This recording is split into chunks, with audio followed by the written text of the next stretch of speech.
So I'm Sarah Jo Jones. If you were at not the last one, but the one before that, the seed starting one in February, I was the one who did that class. And so I am a horticulture teacher at Carroll County High School, and was 4-H agent for Carroll County for 4 years prior to becoming a teacher.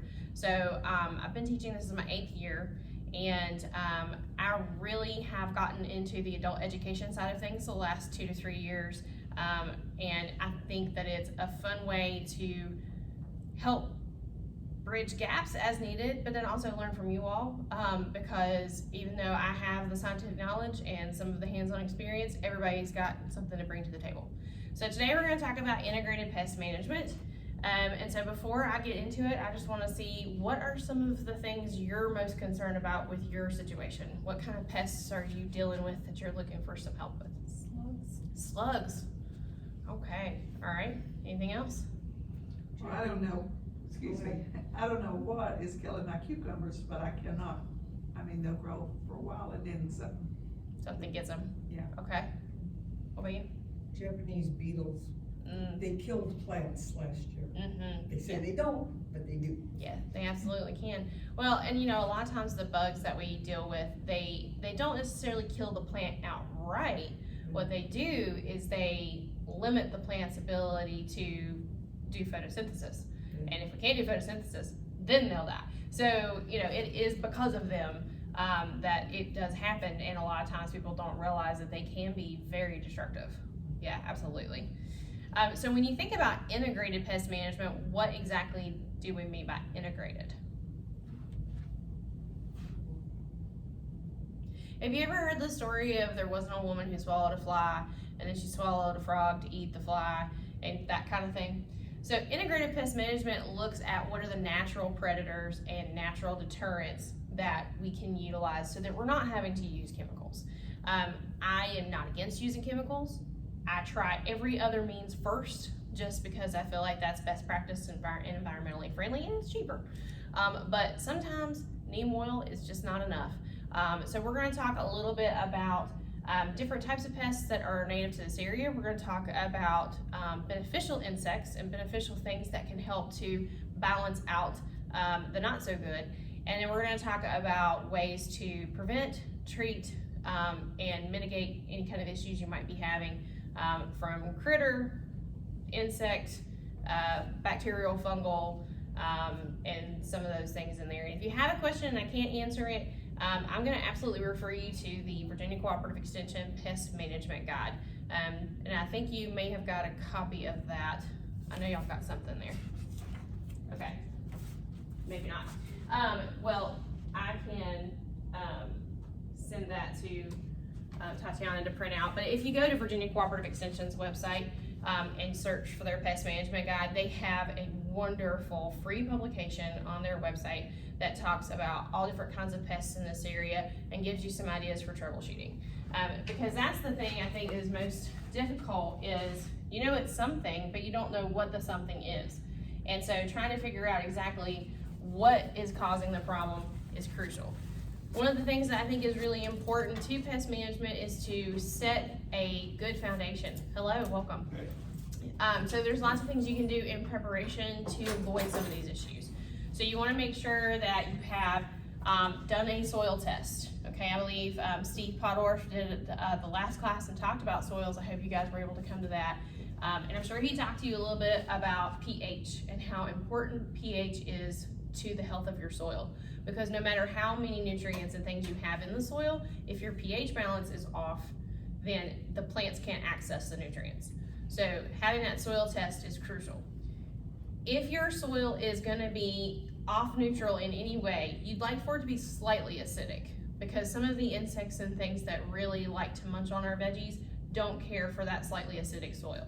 Slugs and all mollusks in between are one of those that really, that's where you start, is in your soil, right? So that has to be in a really nice healthy balance. You want to make sure that it has plenty of organic matter.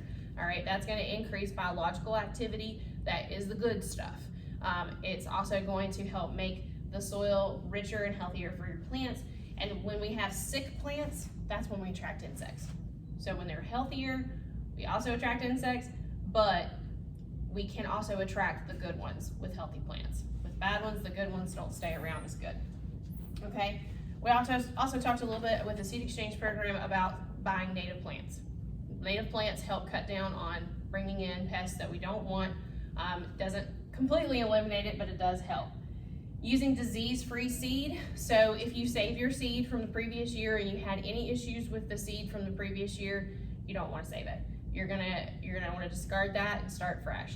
And that's one of the things that seed companies really push is, well, you just don't know what the quality of that seed is. You should just buy brand new. You shouldn't let it, go out of its date. And once it expires, you should just toss it. Expired seed will still grow, right? It just may not have as high a germination rate. You want to make sure that you're using healthy transplants. So whether you are starting things from seed at home or you're going and buying your seedlings, you want to make sure they're healthy. You don't want to see any kind of pest damage or anything like that that might be setting you up right off the bat for something that's going to go wrong. Or any kind of discoloring, if it's supposed to be a nice healthy green plant and you're seeing a little bit of yellowing, it might just very well be because it's nitrogen deficient. But if it really looks sick, don't get it. And sometimes we are willing to take plants because we want them, but don't do it. All right, and then starting your own is always a really good idea because then you can avoid those issues. All right, one of the things that is really important is scouting. So once you've got your garden established, you need to go out frequently and look on the undersides of those leaves. Look for any kind of sign that there may be something that's been in there, looking for tears on the leaves. If they're broken, that might indicate that you've had some kind of a critter going through there. Bite marks on the leaves, discoloring of the foliage. Those are all some generic ways to see like something's wrong here. Bugs like to lay their eggs on the back sides of the leaves. So when you peel those leaves back and look at the back side, if you see any kind of a collection of things on the back, just wipe those right off, get them off right then, because that is going to be probably some type of caterpillar. Sometimes you don't know you have a problem until they've already hatched and then you're dealing with it. That doesn't mean, oh no, my plants are doomed, but if you don't catch it early enough, then it very well could mean that. So going out and scouting regularly is important. And being in your garden in the morning after it has dried, so after the morning dew has dried, is going to be healthier for the plants. You don't want to go into your garden while it's wet. That helps to spread things. So if there was anything on this plant over here, you got it on your clothes, you've walked through your garden and you've spread it to everything in there. So go in your garden when it's dry. You can also use interplantings. So what this means is that you may have heard of the Three Sisters method. This is a Native American method of growing your corn, your squash, and your beans. Some people will include sunflowers in that. That is a tried and true way that is going to help benefit everything in that particular collection. So you have your corn that's going to give you your structure. Then you have your beans that's going to give you back nitrogen to the soil. Your squash is a low growing crop that acts as a natural mulch that helps to cut down on the weeds that may be growing in that area and choking out the nutrients for your plants. If you decide to add sunflowers, you've got a pollinator. Okay, so they're all working together and creating this really nice intermingled situation. So that's one of the ways we can do integrated pest management is each of those things has their own benefit to that garden. All right, you want to make sure you space your plants properly. This to me is one of the biggest causes of powdery mildew, especially in our cucumbers and squash and zucchini. If you don't space your plants out enough, then they can't reach out and get what they need. They can't get the oxygen in the air that they need to stay dry. So I always say a good rule of thumb is 1 square foot around the plant, all the way around, okay? So I believe if you're doing a grid here on the floor, this is actually pretty good. Okay, if my plant is here, then I don't want anything in the immediate area around it. A couple of reasons for that. You get better airflow. You're going to be able to get in there and actually work with your plants better, and you're not going to be breaking leaves and limbs when you're walking through. It's also going to help you to have better visuals on your plants, and that also means that your pollinators can get in there and see the blooms better. If you can't see the blooms when you're walking past, then your pollinators aren't going to see it either. Go ahead and prune back some of that foliage. It does not hurt your plant to prune it. If anything, it's going to encourage more growth, and it's going to put more energy towards healing those wounds. So go ahead and prune things back, especially once it's produced. Tomato plants are a prime example, because you have a leaf branch, you'll have a flower branch, and then you'll have a sucker. And that sucker is wanting to create another vine, because you gotta remember, tomatoes are berries. Okay, so they're wanting to spread and continue to have more of those branches. Go ahead and pull those suckers off.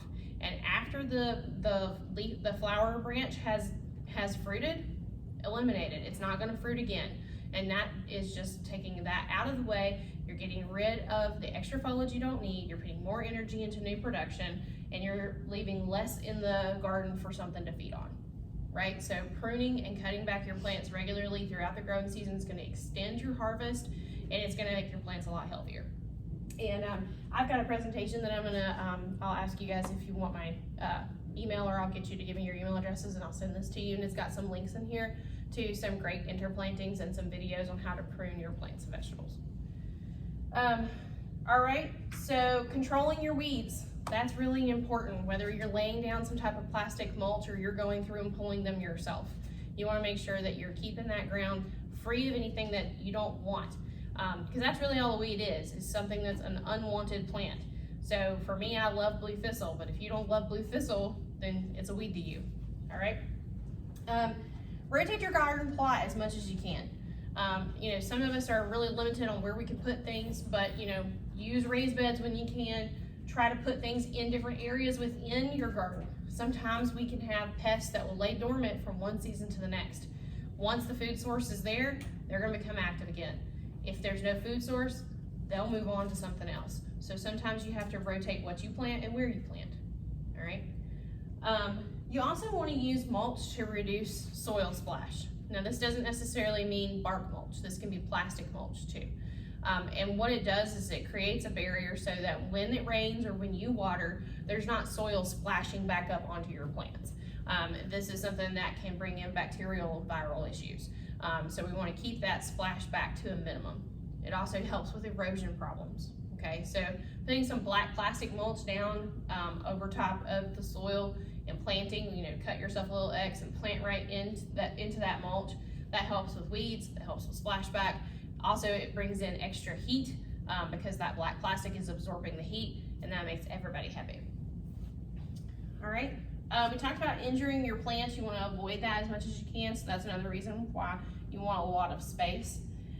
Stay out of your garden when it's wet. Don't use tobacco while you're working, okay? So, you know, if you are in the garden and you are using some type of tobacco product, that leaves a residue. It also can cause a lot of issues with transferring things from one plant to the next, so you want to avoid using tobacco.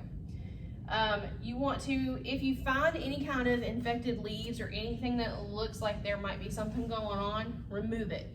In some cases, you end up having to remove entire plants, but if you can remove foliage to start with and avoid spread of issues, that's better than losing an entire plant. Certain rusts and viral infections will spread very rapidly through wind. So when you have those situations, you just gotta pull up the plant. And it honestly looks like this orange dust has just completely landed on all of your plants. And that will spread very quickly. So you wanna just pull that whole plant, make sure you don't leave it there at the garden. You wanna take it and get rid of it completely because it's gonna still be a spreading problem if you don't. If you're using any kind of containers, stakes, cages, or anything from one year to the next, sterilize them in between. Just a solution of bleach and water. You can read the directions, how much, I think it's a capful to a gallon is the ratio. And just dunk those cages, dunk those baskets, whatever containers you're using, all of your tools, sanitize those from one season to the next. And if you're pruning in the garden, I always say carry a little, a little bit of hand sanitizer or some wipes or something with you, and in between plants that you're pruning, wipe down your blades because you can spread things through your blades, all right? So it's always a good practice to sanitize those and wipe them down in between use. All right, and then defoliating, we talked about that, getting rid of those extra leaves that aren't necessary, that are keeping the pollinators from seeing the blooms. or that are taking more energy away from the plant than what they need to be. All right, you want to make sure that you keep your area clean. Having lots of old stuff piling up and trash piles and things like that, that's a place for things to live. If you have tall plants, stake them. I've seen a lot of people using cattle panels and U-posts, and they're creating arbors to have their cucumbers and squash and zucchini growing on. Not only is that beautiful, but that gets everything up off the ground, and it also makes it easier for you to harvest because they're falling down, like the fruit will fall down in between the cattle panels. Fairly inexpensive way to do some trellising in your yard, and cut down on cutting them when you're going through and weed eating and mowing. You want to time your plantings. I know a lot of people want to go ahead and get their garden started just as soon as they possibly can in May. The last frost day average in this area is May 10th. I have seen it frost as late as Memorial Day weekend. So I encourage people to wait. And if that means you're not putting things in the ground until June, you might actually avoid some insect problems that you would have had otherwise because they're past that point in their life cycle where they're going to be attracted to your plantings. So if you wait just a little bit, it can solve some problems for you. Inspect your plants and pick off pests by hand when infestation is low. That means you're not going to have to go and use any kind of a chemical. That's why I say watch and scout and catch those things early. You just never know how long they've been there if you haven't been going out and checking every day, every other day, trying to find those problems before they become a major issue. One of the other things you can do, and this is going to go to your slug problem, is using diatomaceous earth or eggshells to help with keeping critters that like to crawl in the soil away. This also puts calcium back into the soil, which helps prevent blossom end rot, which is caused by inconsistent watering. And it doesn't happen only on tomatoes, but tomatoes are one of the places we see it most often. So you can keep your eggshells and dry them out in the oven. Put your oven on the lowest setting, put them in there on a baking pan, dry those out, put them in your food processor, crush them up a little bit, and then you can put that in like around the base of your plants or even in the hole when you plant your tomato plants. That helps with all of those things. When slugs crawl across diatomaceous earth or any kind of eggshells, it cuts up their bellies. So that helps to keep them away. You can also use Epsom salts in small amounts. Make sure you're using that about a foot away from the base of your plants so that you're not getting too many salts near the plants. That definitely cuts down on mollusks problems without having to use something chemical. And then planting shrubs and trees with fruit to attract birds. Okay, so birds don't actually like to eat the fruits in your garden if they're hydrated. That's the reason why they're eating your berries or tomatoes and things like that. It's because they are looking for a water source. So some people have started recommending putting a bird bath like on the perimeter of your garden. They will still be attracted to your garden, but they're going to eat the insects, not the plants or the fruit on the plants. You can also use bird netting if you are going to use this method, and that will prevent them from being able to get too far into your plants. But there's always a gamble when you're trying to attract predators, right? Okay, so some of the beneficial insects that are in your garden, I'm going to turn this around where maybe you can see this. Okay, so this is an assassin bug. You may have seen these in your garden before. These are good, okay? These are eating the other things that are not so good.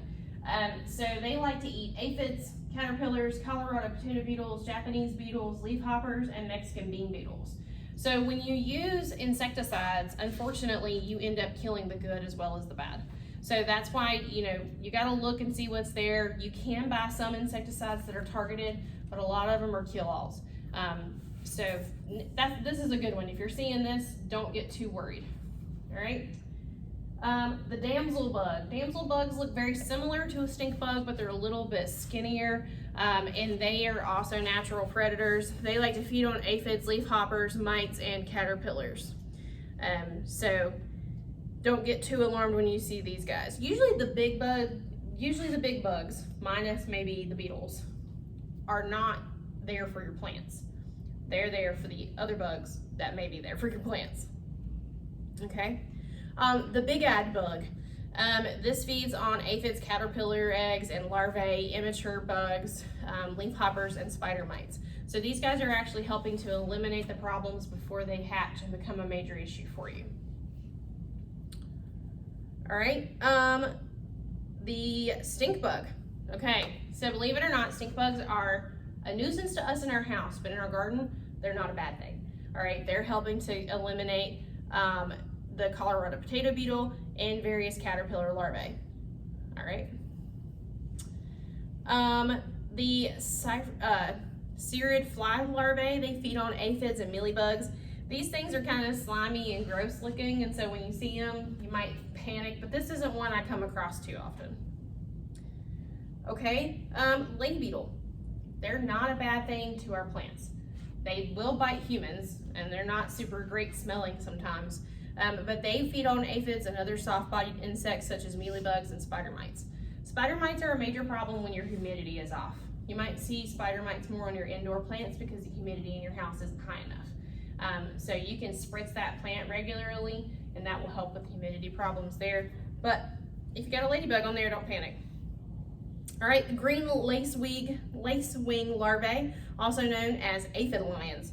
They feed on insect eggs, aphids, spider mites, thrips, leafhopper nymphs, and small caterpillar larvae. A lot of these are liking to eat aphids. Aphids are probably one of the more common issues that we have in this area. They like zinnias, ranunculus, peppers, tomatoes, celosia. They don't love everything, but those are some of the ones they love to get on most. Roses are really bad to get aphids. So you gotta watch for those. The problem with aphids, which we'll talk about a little bit more here, is that they're born pregnant. Yes, so it's fantastic. Predator mites, they feed on mite pests. Okay, so these are the little bitty red mites that you've probably seen growing, or not growing, but walking around in your garden. Not a bad thing. They're actually eating some of the others. All right, the trichogramma wasp. This is a tiny wasp that attacks the eggs of more than 200 pest species, including cutworms, corn borers, earworms, armyworms, codling moths, and cabbage moths. Yeah, it's a pretty powerful little bug. They like to eat the larvae of all those things. The Incarcia wasp, greenhouse whitefly, is parasitized by this wasp in its third and fourth larval instars when Incarcia lay their eggs inside of the whitefly scale. So these are parasites for other bugs. Hope nobody's like squeamish. All right, so we're going to talk about chemical controls. If a pest problem requires chemical controls, you really want to talk to your local suppliers. The folks at Southwest Farm Supply or Southern States, they are usually really knowledgeable and can give you some good recommendations on what you want to get. The link to the pest management guide, hopefully this works. I noticed that they actually updated this link yesterday. So yeah, I've got the new one that I just sent to Tatiana yesterday. And they have phenomenal resources in that guide that talk about common insects to different zones, what to look for, and how to treat it. So we'll make sure you get that. Okay, so as we mentioned, these are some of the not so good that we're going to be talking about next. All right, so here's some damage that aphids have caused, and this is after they have been left to really grow and mature. This is what total devastation looks like. When they first emerge, it's not a huge problem, except that they like to pierce the leaves and they'll suck out the moisture inside of the plants. So then the plants are basically starving and can't get anything else because there's nothing to pull, and the leaves are also going to be eaten, so there's nothing to do photosynthesis. All right, some of the controls, I'll say just as a general catch-all, neem oil is a great organic means to prevent a lot of these things, but if you end up with an aphid infestation and it gets too far, neem oil is not going to cut it. You're going to have to go chemical.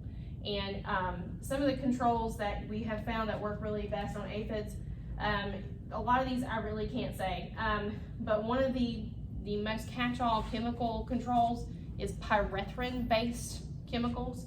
Pyrethrin is the active ingredient in a lot of the insecticides that you buy.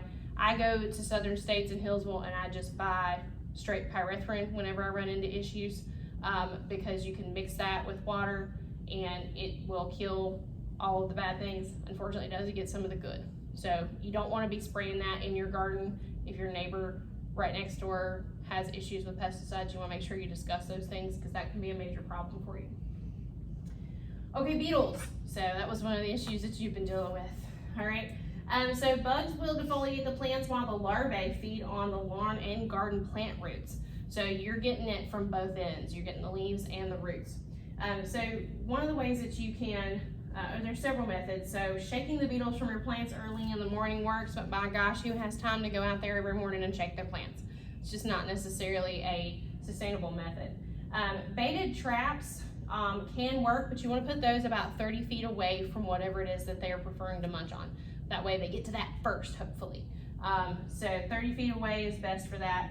Some of the more active things that you can use, more chemical-based, some of them I cannot say. Again, pyrethrin is on here, neem oil is. Kaolin clay is another one that is more organic. You can use that on a variety of the insects that may be causing you problems. And I will say, with all of these methods, just because you don't have something today doesn't mean you won't have something tomorrow. So scouting frequently is very important. And because neem oil is organic, I would recommend starting to treat with neem oil proactively, and that might not eliminate all of your issues, but hopefully it will deter a lot of your problems. I run a greenhouse at my high school, and I started treating with neem oil pretty early. We did see some spider mite activity, so that's when I really started hitting it. And normally I have major infestations of aphids because of some of the plants that I grow. I have had a very small problem with it this year. I caught it early. I say I caught it, my kids caught it early.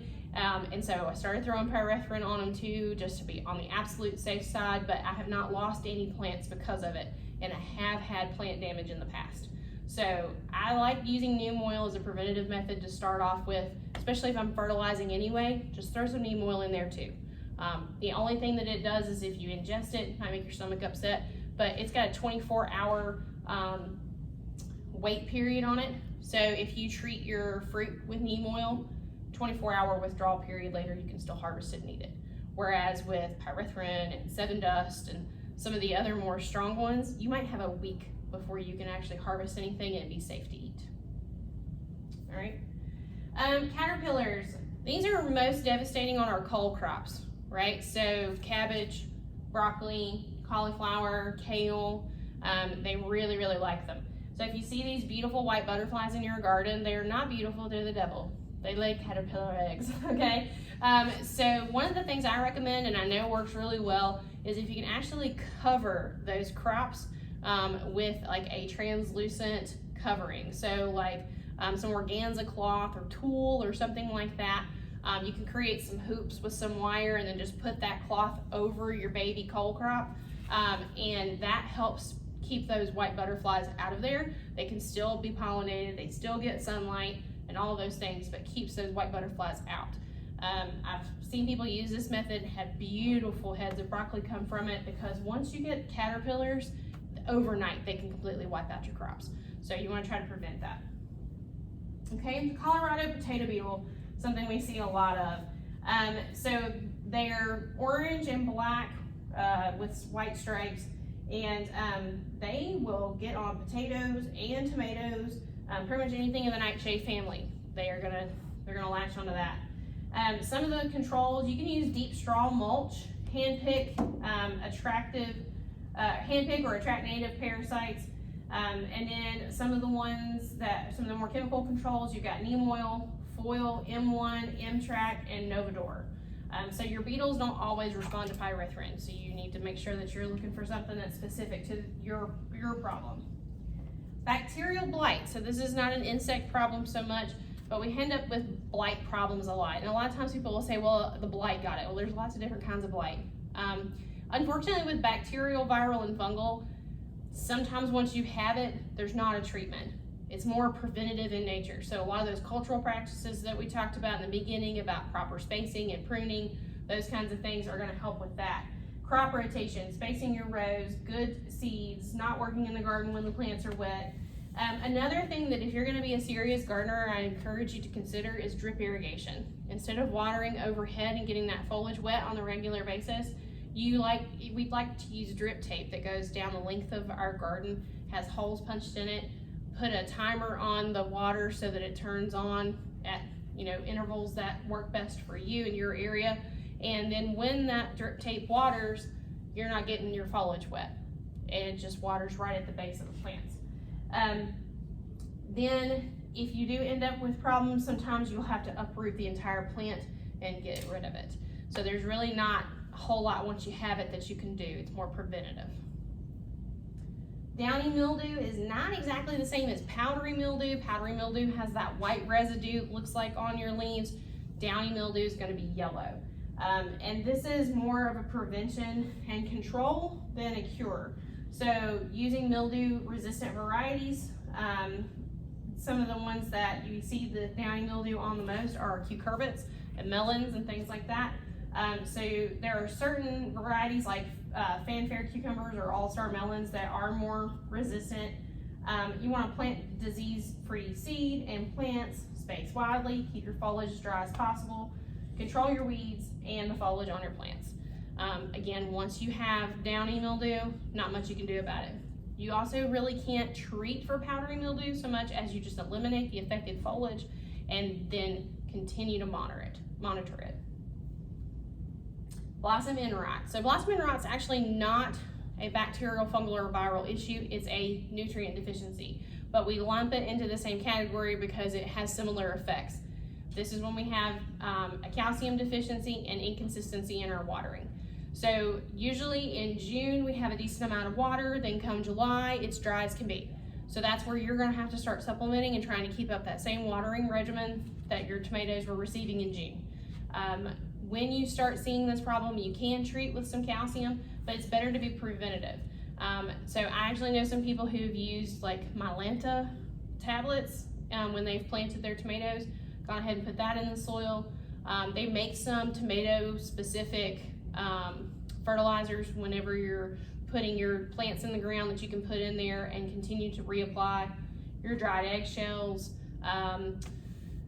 bone meal. Bone meal is a fantastic source of calcium that you can use, and all of those things are going to help everything in your garden, but tomatoes are the ones we see this happening to most frequently.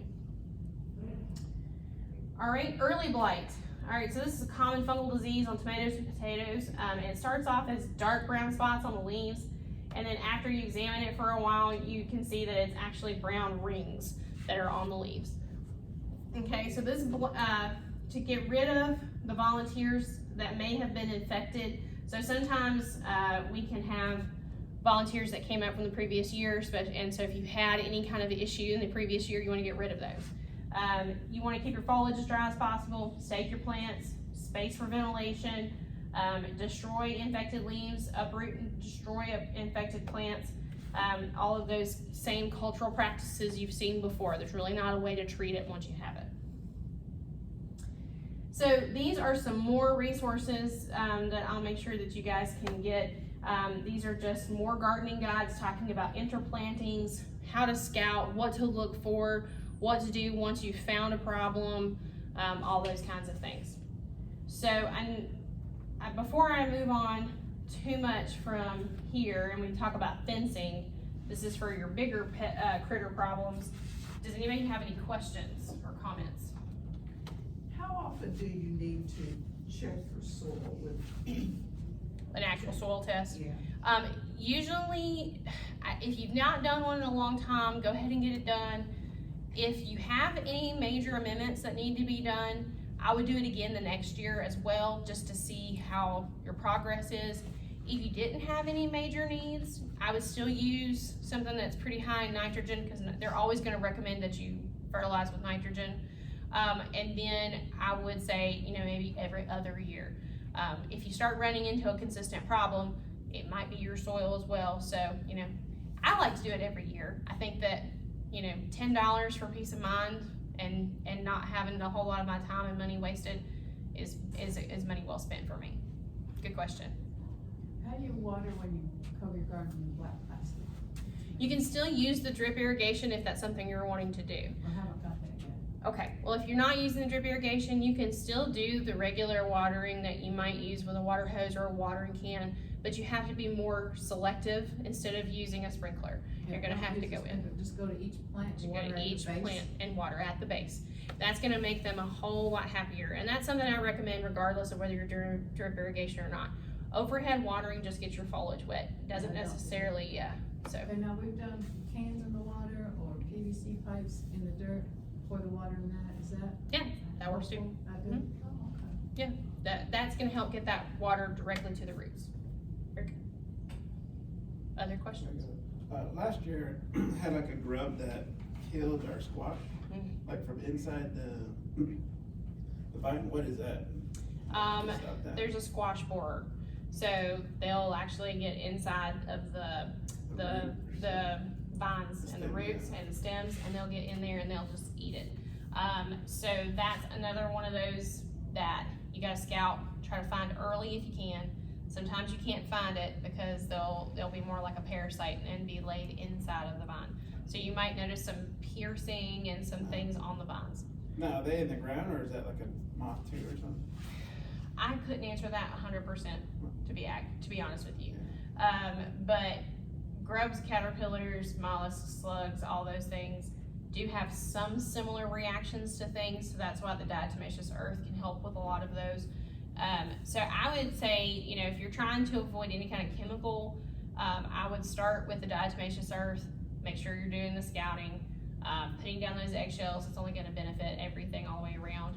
And I wouldn't plant that squash in the exact same place that you did last year. Put it in a new location, see if that helps. It might be that, there was just something dormant there. Yeah. And then I'm not sure how effective neem oil would be against grubs. That would be something I probably would do a little bit of research on, but the squash borer is what sounds like your problem. Okay. Other questions? So if you find you have the powdery mildew on, like, say, zucchini leaf, go ahead and Just get cut rid of it. that whole leaf. Just get rid of that leaf. The plant should still be fine. Okay. And a lot of times you'll notice it, if you notice it early, you won't really notice any damage. But if you let it keep going, that powdery mildew is gonna coat your leaves, making it impossible to do photosynthesis. Okay? All right, so how many of you have trouble with deer and groundhogs and rabbits and all the things? Yes. So a lot of us can't afford to do like these big, beautiful fences around our gardens, but fencing, short of killing everything that comes through, is about the most effective means of trying to control those issues. I like to talk about different types of fencing and just thinking about what is gonna be best for you. You have a budget, you have your own limitations in your space and may not be able to put up a fence. So think about what exactly is it that you're trying to keep out. It might not be that you have to do a fence. Are there any ordinances in your neighborhood about fencing? And electric fencing is extremely effective and probably one of the more cost effective in the short term. But if you've got small children or other animals that are gonna be anywhere near your garden, that's a safety problem. So you wanna consider those things. So we have different types of fencing.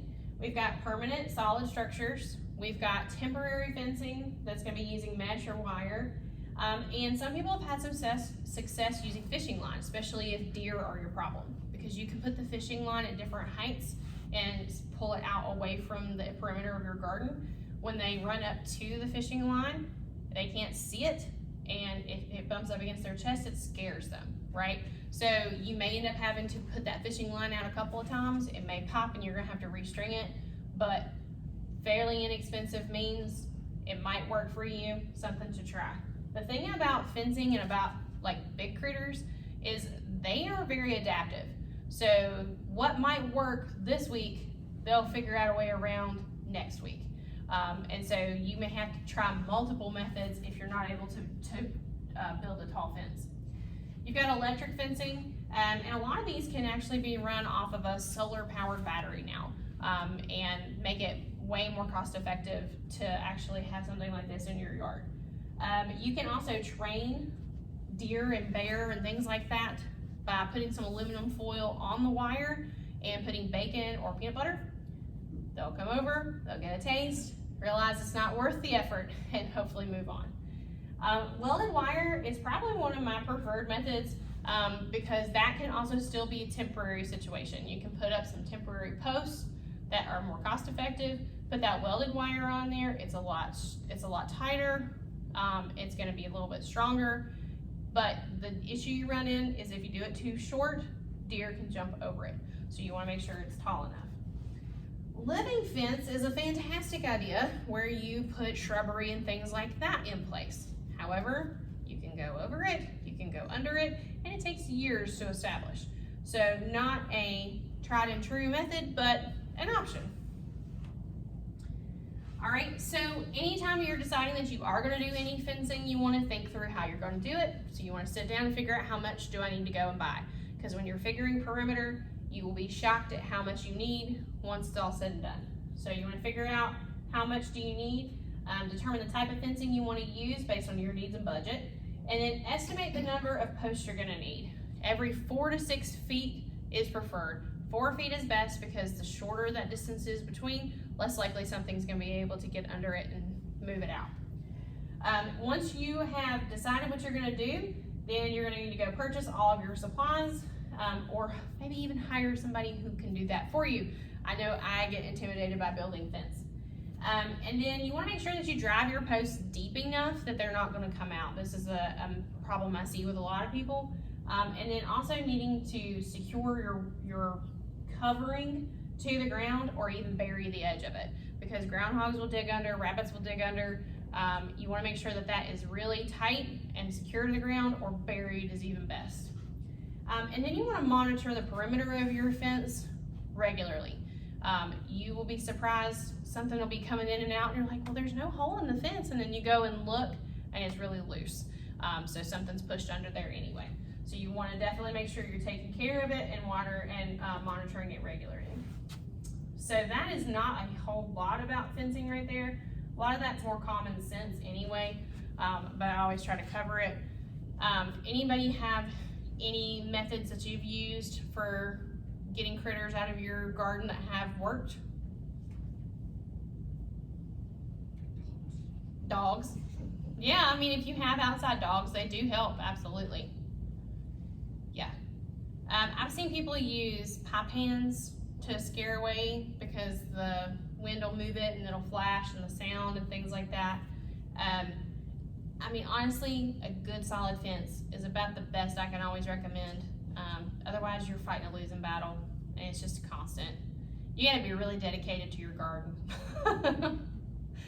So, any other questions about pest management or anything else garden related that I can answer for you this morning?